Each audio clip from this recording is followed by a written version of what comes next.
ধরুন নির্বাচন হয়ে গেল, মানে ১২ তারিখ পার হলো, ইউনূস ঘোষিত নির্বাচনটি হয়ে গেল। এবার চলুন আমরা ধারণা করার চেষ্টা করি ১৩ই ফেব্রুয়ারি কি ঘটতে পারে। এই দিনটি হয়তো কেবল একটি ক্যালেন্ডারের পাতা উল্টানোর দিন নয়, বরং বাংলাদেশের ইতিহাসের এক নতুন, হয়তোবা এক অন্ধকার অধ্যায়ের সূচনা হতে যাচ্ছে সেই দিনে। ভোটের মাঠের উত্তাপ শেষ হতে না হতেই ফলাফল নিয়ে নতুন এক সমীকরণ তৈরি হবে, যা সাধারণ মানুষের ভাবনার জগৎকে সম্পূর্ণ নাড়িয়ে দিতে পারে। ১৩ তারিখে ৩টি সম্ভাব্য পথ কি কি স্পষ্ট হতে পারে। এক, ম্যানেজড কনসলিডেশন বা গণভোটে হ্যাঁ, সংসদে দেরি, তারপর সমীকরণ মিলিয়ে একটি কার্যকর গঠন। বিএনপি তখন ক্ষমতার ক্ষণিক ছোঁয়ার আশায় আপোষে যাবে, জামায়াত এনসিপি নির্বাহী ক্ষমতার চাবিকাঠি পাবে, প্রধানমন্ত্রী প্রতীকের প্রশ্ন পরে ঠেলে রাখা হবে।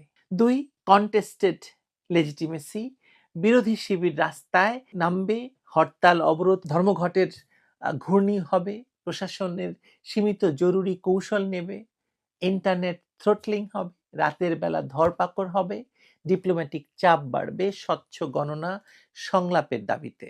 ৩, ডিল বেসড পিভট, পর্দার আড়ালে এক বোঝাপড়া হতে পারে, ক্ষমতার ভাগাভাগি, রোডম্যাপ, হয়তো আংশিক পুনর্নির্বাচন বা ধাপ ভিত্তিক ভোট। হার্ডলাইনাররা এখানে স্পয়লার হতে পারে। তবু রাজনীতির অঙ্কে প্রায় ৭+৩ = ১০কে ৭+৩ আপনার যেটা দরকার সেটা বানানো যাবে, এরকমটাও হতে পারে।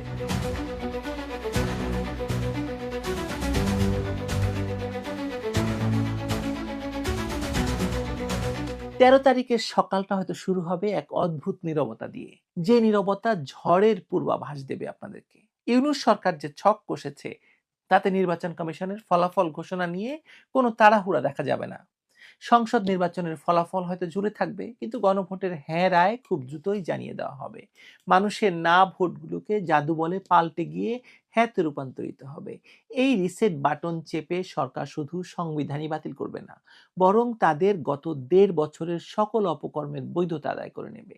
এই হ্যাঁ জয়যুক্ত হওয়ার পরপরই জামায়াত এবং এনসিপির নেতাকর্মীরা বিজয় মিছিল বের করবে, কিন্তু সেই মিছিল সাধারণ মানুষের জন্য কোনো আনন্দের বার্তা বয়ে আনবে না, বরং তা হবে এক ধরনের শক্তির প্রদর্শনী, যা বিএনপি এবং অন্যান্য বিরোধী শক্তির জন্য এক ভয়ঙ্কর অশনি সংকেত হবে। বিএনপির জন্য ১৩ই ফেব্রুয়ারি হতে পারে এক ভয়ঙ্কর দুঃস্বপ্নের দিন। তারা তো ভাবতেই পারেনি তারা বিরোধী দলে যাবে, ফলে তাদের বিরোধী দলে যাওয়ার প্রস্তুতিও নেই। পরাজয়ের গ্লানি তাদেরকে ছত্রভঙ্গ করে দেবে ১৩ তারিখ। তারেক রহমান